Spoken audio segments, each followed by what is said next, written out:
బంగ్లాదేశ్లో హిందువులను చూడండి ఎంత హింసకు గురవుతున్నారో అనే వారి కోసం ఈ వీడియో. పాకిస్తాన్లో మన హిందూ దేవాలయాలను కూలుస్తున్నారు, హిందువుల మాన ప్రాణాలను హరించి వేస్తున్నారు అని రోజు తపన పడుతూ స్టేటస్లు పెట్టుకునే వాళ్ళ కోసం ఈ వీడియో.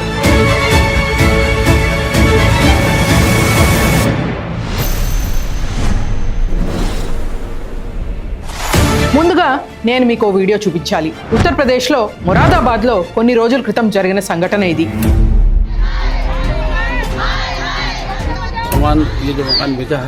ये धोखाधड़ी और षड्यंत्र के तहत बेचा गया टीटीआई सिटी कॉलोनी वासियों को परेशान करने के लिए.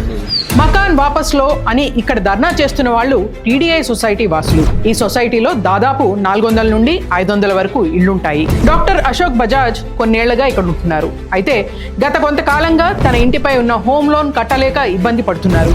ఆ కారణం వల్ల డాక్టర్ అశోక్ బజాజ్ తన ఇంటిని అమ్మకానికి పెట్టారు. తన సహచరుడు డాక్టర్ ఇకారా చౌదరికి ఈ ఇంటిని అమ్మేశారు. ఇక్కడ వరకు అంతా బాగానే ఉంది. కానీ ఎప్పుడైతే డాక్టర్ ఇకారా ఓ ముస్లిం అని తెలిసిందో అప్పుడే అసలైన సమస్య వచ్చి పడింది. ఆ టీడీఐ కాలనీ వాసులు రోడ్డు మీదకు వచ్చారు. ఇది అన్యాయం, మా జీవితాలకి ఇక రక్షణ ఏది అంటూ ధర్నాబాట పట్టారు.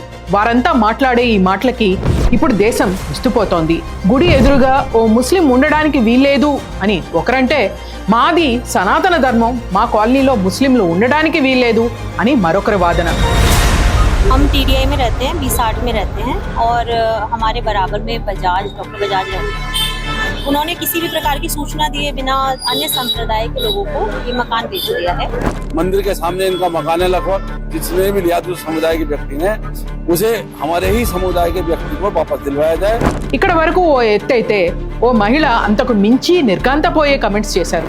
एक गैर संप्रदाय के व्यक्ति को बेच दिया. डॉक्टर इकरा चौधरी है, तो हम इस सब चीज को स्वीकृत नहीं कर सकते कि गैर संप्रदाय का व्यक्ति हमारे टीडीआई सिटी में मंदिर के वो भी सामने आकर रहे, तो हम इसका कड़ा विरोध करते हैं.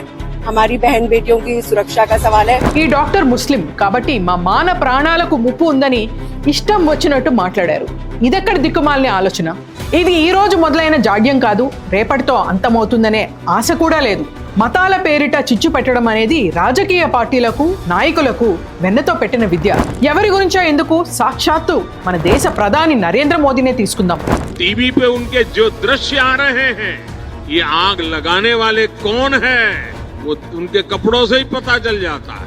తాను చేసే ప్రతి ప్రసంగంలో, చెప్పే ప్రతి మాటలోని మతం రంగు అలుముకునే ఉంటుంది.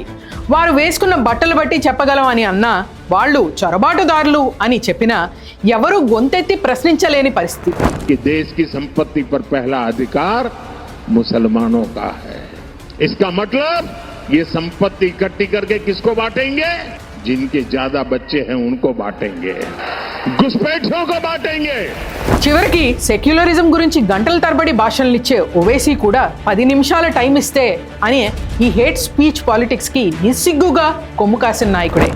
15 मिनट के लिए पुलिस को हटा लो, बता देंगे किसमें हिम्मत है, कौन ताकतवर है.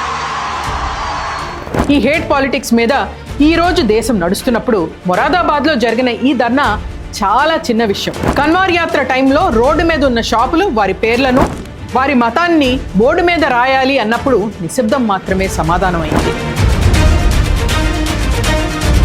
వరల్డ్ హ్యూమన్ రైట్స్ వాచ్ ప్రకారం ఈ మధ్య జరిగిన ఎన్నికలలో భాగంగా ప్రధాని మోదీ మొత్తం 173 ఎలక్షన్ క్యాంపెయిన్స్ లో పాల్గొన్నారు. అందులో 110 క్యాంపెయిన్స్ లో ఇస్లామోఫోబిక్ వ్యాఖ్యలు ఉన్నాయని వరల్డ్ హ్యూమన్ రైట్స్ వాచ్ తెలిపింది. అయినా సరే ఈ దేశ న్యాయస్థానాలు కూడా ఏమీ చేయలేని పరిస్థితి. మొరాదాబాద్ ధర్నా చూసి మనం ఈరోజు ఆశ్చర్యపోయినా గత దశాబ్ద కాలంలో ఇలాంటి సంఘటనలు కోకొల్లలు.